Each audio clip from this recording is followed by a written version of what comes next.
Hello hi and ನಮಸ್ತೆ ಸ್ನೇಹಿತರೆ, welcome back to Sukumar YouTube channel. ನಾನು ಇವತ್ತು ಸೂಪರ್ ಸ್ಪೆಷಲ್ ಆಗಿ ಉತ್ತರ ಕರ್ನಾಟಕ ಸ್ಪೆಷಲ್ ಅಂತಲೇ ಹೇಳ್ಬೋದು. ಇದನ್ನ ರವೆ ಸಜ್ಜಕ ಹೇಗೆ ಮಾಡೋದು ಅಂತ ತೋರಿಸ್ತಾ ಇದ್ದೀನಿ. ಸೊ ಆ ವಿಡಿಯೋನ ಶುರು ಮಾಡೋದಕ್ಕೂ ಮೊದಲು ಇನ್ನೂ ಯಾರೆಲ್ಲ ನನ್ನ ಚಾನಲ್ ಸಬ್ಸ್ಕ್ರೈಬ್ ಮಾಡದೆ ನೋಡ್ತಾ ಇದ್ರು ಪ್ಲೀಸ್ ಸಬ್ಸ್ಕ್ರೈಬ್ ಮಾಡ್ಕೊಳ್ಳಿ. ಹಾಗೆ ಲೈಕ್ ಮಾಡಿ, ಶೇರ್ ಮಾಡಿ, ಕಮೆಂಟ್ ಮಾಡಿ. ಬನ್ನಿ ತಡ ಮಾಡಿದೆ ವಿಡಿಯೋನ ಸ್ಟಾರ್ಟ್ ಮಾಡೋಣ. ಇಲ್ಲಿ ರವೆ ಸಜ್ಜಕ ಮಾಡೋದಕ್ಕೆ ಏನೇನು ತೊಗೊಂಡಿದ್ದೀನಿ ಅಂತ ತೋರಿಸ್ತಾ ಇದ್ದೀನಿ. ಇಲ್ಲಿ ಡ್ರೈ ಫ್ರೂಟ್ಸ್ ತೊಗೊಂಡಿದ್ದೀನಿ, ದ್ರಾಕ್ಷಿ ಮತ್ತು ಬಾದಾಮಿ ತೊಗೊಂಡಿದ್ದೀನಿ. ಗೋಡಂಬಿ ಇರಲಿಲ್ಲ, ಸೊ ಅದಕ್ಕೋಸ್ಕರ ನಿಮ್ಮ ಮನೇಲಿ ಯಾವುದು ಡ್ರೈ ಫ್ರೂಟ್ಸ್ ಇದೆಯೋ ಸೊ ಅದನ್ನೆಲ್ಲ ನೀವು ಬಳಸ್ಬೋದು. ಹಾಗೆ ಸ್ವಲ್ಪ ಏಲಕ್ಕಿ ಪುಡಿ ತೊಗೊಂಡಿದ್ದೀನಿ. ಹಾಗೆ 1 ಕಪ್ಪಷ್ಟು ಹಸಿ ಕೊಬ್ಬರಿ ತೊಗೊಂಡಿದ್ದೀನಿ, ತುರಿದಿರೋದು. ಆ್ಯಂಡ್ ಹಾಗೆ ಇಲ್ಲಿ 1 ಕಪ್ಪಷ್ಟು ಬೆಲ್ಲನ ತೊಗೊಂಡಿದ್ದೀನಿ. 1 ಕಪ್ಪಷ್ಟು ನಾನು ರವೆನ ತೊಗೊಂಡಿದ್ದೀನಿ. ಕೇಸರಿ ಬನ್ಸಿ ರವೆ ಬರುತ್ತಲ್ವ, ಅದು ಉಪ್ಪಿಟ್ಟು ಮಾಡ್ತಾರಲ್ಲ, ಸೊ ಅದು ರವೆ. ಮತ್ತು ಹಾಗೆ ಸ್ವಲ್ಪ ತುಪ್ಪ. ಬನ್ನಿ ಹೇಗೆ ಮಾಡೋದು ಅಂತ ನಾನು ತೋರಿಸ್ತೀನಿ. ನಾನಿಲ್ಲಿ ಗ್ಯಾಸ್ ಮೇಲೆ ಒಂದು ಬಾಣಲಿನ ಇಟ್ಕೊಂಡಿದ್ದೀನಿ. ಅದಕ್ಕೆ 2 ಟೇಬಲ್ ಸ್ಪೂನಷ್ಟು ತುಪ್ಪನ ಹಾಕ್ಕೊಂಡಿದ್ದೀನಿ. ಫಸ್ಟು ಡ್ರೈ ಫ್ರೂಟ್ಸ್ನೆಲ್ಲ ಫ್ರೈ ಮಾಡ್ಕೊಂಬಿಡೋಣ. ಸೊ ಅದಕ್ಕೋಸ್ಕರ ತುಪ್ಪ ಹಾಕಿದ್ದೀನಿ. ಈ ತುಪ್ಪ ಕರಗಬೇಕು.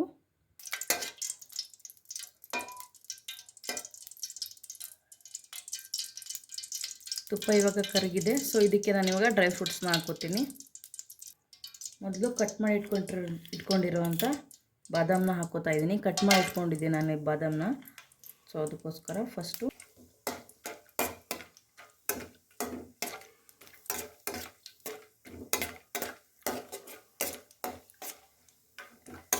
ದ್ರಾಕ್ಷಿ ಹಾಕ್ತಾ ಇದ್ದೀನಿ.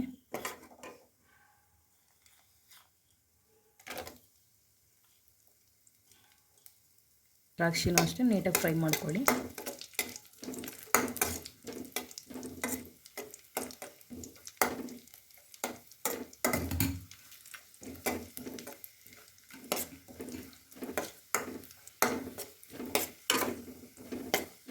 ಇವಾಗ ಇದನ್ನ ಒಂದು ಬಾಣಲಿಗೆ ತಗೊಂಡ್ಬಿಡೋಣ, ಒಂದು ಪ್ಲೇಟಿಗೆ ತಗೊಳ್ಳೋಣ. ಇವಾಗ ನಾನು ಡ್ರೈ ಫ್ರೂಟ್ಸ್ನೆಲ್ಲ ತೆಗೆದಿದ್ದೀನಿ. ಸೊ ಇದಕ್ಕೆ ಇವಾಗ ನಾನು ರವೆನ ಹಾಕ್ತಾಯಿದ್ದೀನಿ.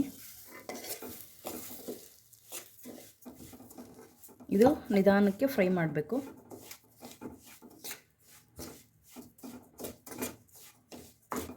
ಟೂ ಟು 3 ಮಿನಿಟ್ಸ್ ಫ್ರೈ ಮಾಡಿದರೆ ಸಾಕು. ನೀರು ಬಂದುಬಿಟ್ಟು ನಾವು 1 ಕಪ್ ರವೆ ಹಾಕಿದ್ದೀವಲ್ವ, ಇಲ್ಲಿ 2.5 ಕಪ್ಪಷ್ಟು ನೀವು ನೀರನ್ನು ಹಾಕಬೇಕು. ಇದು ಇವಾಗ ನೀಟಾಗಿ ಕುದಿಬೇಕು. ಒಂದು 5 ನಿಮಿಷ ಇದಕ್ಕೆ ಪ್ಲೇಟ್ನ ಕ್ಲೋಸ್ ಮಾಡಿ ಕುದಿಸ್ಕೊಳ್ಳೋಣ.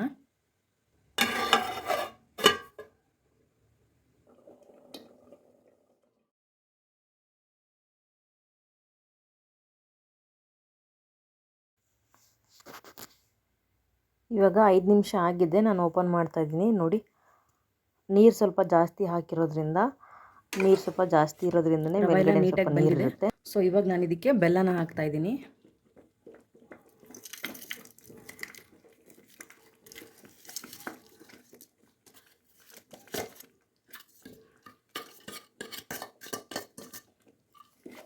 ಬೆಲ್ಲನ ಹಾಕಿಬಿಟ್ಟು ನೀಟಾಗಿ ಇದರೊಳಗೆ ಮಿಕ್ಸ್ ಮಾಡಬೇಕು. ಬೆಲ್ಲ ಎಲ್ಲ ಕರಗಬೇಕು, ಅದಕ್ಕೋಸ್ಕರ ನಿಧಾನಕ್ಕೆ ಮಿಕ್ಸ್ ಮಾಡಿ.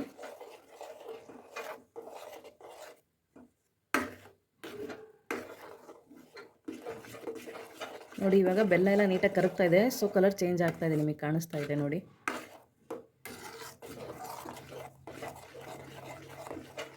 ಬೆಲ್ಲದ ಕಲರ್ ಬರ್ತಾ ಇದೆ. ಸೊ ಇವಾಗ ನೀಟಾಗಿ ಬೆಲ್ಲ ಎಲ್ಲ ಕರಗಬೇಕು. ಆ್ಯಂಡ್ ನೀವು ರವೆ ಎಷ್ಟು ಹಾಕಿರ್ತೀರಲ್ವ, ಸೊ ಅದಕ್ಕಿಂತ ನೀರನ್ನ ಸ್ವಲ್ಪ ಜಾಸ್ತಿನೇ ಹಾಕಬೇಕು. ಅಂದರೆ 1 ಕಪ್ ರವೆಗೆ ನಾನಿಲ್ಲಿ 3 ಕಪ್ಪಷ್ಟು ನೀರನ್ನ ಹಾಕಿದ್ದೀನಿ.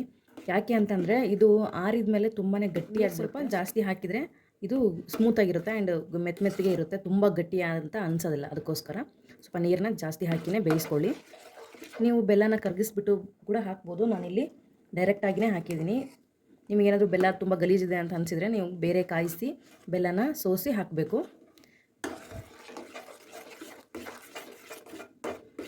ಇವಾಗ ನಾನು ಇದಕ್ಕೆ ಹಸಿ ಕೊಬ್ಬರಿ ಇಟ್ಕೊಂಡಿದ್ನಲ್ವ, ಅದನ್ನ ಹಾಕ್ತಾಯಿದ್ದೀನಿ.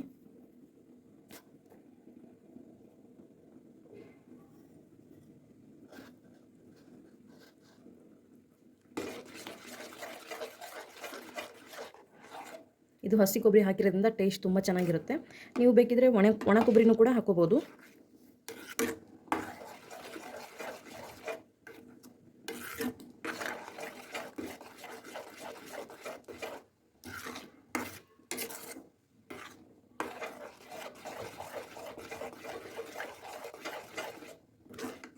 ನೋಡಿ ಎಷ್ಟು ತೆಳುವಾಗಿದೆ ನೋಡಿ. ಕೆಲವೊಂದು ಬೆಲ್ಲ ಇನ್ನೂ ಹಾಗೆ ಇರುತ್ತೆ.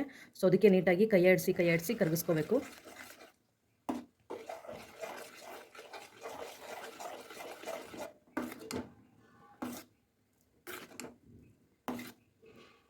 ಇವಾಗ ಇದಕ್ಕೆ ನಾನು ಏಲಕ್ಕಿ ಪುಡಿನ ಹಾಕ್ತಾಯಿದ್ದೀನಿ.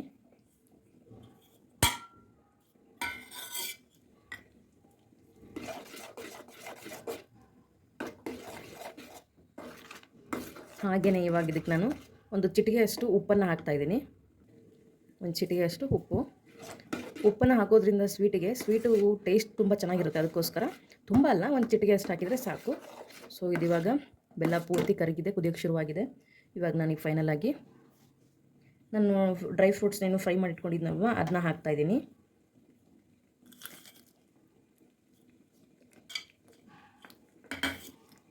ಇವಾಗ ಚೆನ್ನಾಗಿ ಮಿಕ್ಸ್ ಮಾಡೋಣ.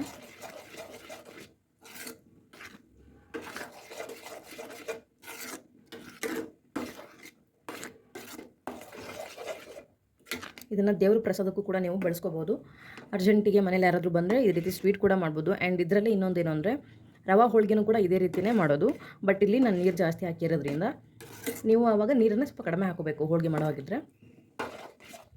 ನೋಡಿ ಎಷ್ಟು ಚೆನ್ನಾಗಿದೆ. ಇದು ಇವಾಗ ರೆಡಿ ಆಯಿತು. ಬನ್ನಿ ಸರ್ವ್ ಮಾಡೋಣ. ನಾನಿಲ್ಲಿ ಕೊಬ್ಬರಿ ಹಾಕಿದ ಬಟ್ಲಿಗೆ ಸರ್ವ್ ಮಾಡ್ಕೊತಾ ಇದ್ದೀನಿ. ಇದು ಬಿಸಿ ಆಗಿರೋದ್ರಿಂದ ಇಷ್ಟು ತೆಳುವಾಗಿದೆ ಅಷ್ಟೇ. ಇದು ಆರಿದ ಮೇಲೆ ಸ್ವಲ್ಪ ಗಟ್ಟಿಯಾಗುತ್ತೆ.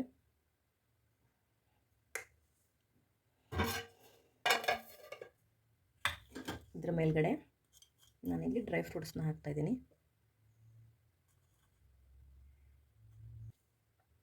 ಬನ್ನಿ ಇವಾಗ ಹೇಗಿರುತ್ತೆ ಅಂತ ನೋಡೋಣ.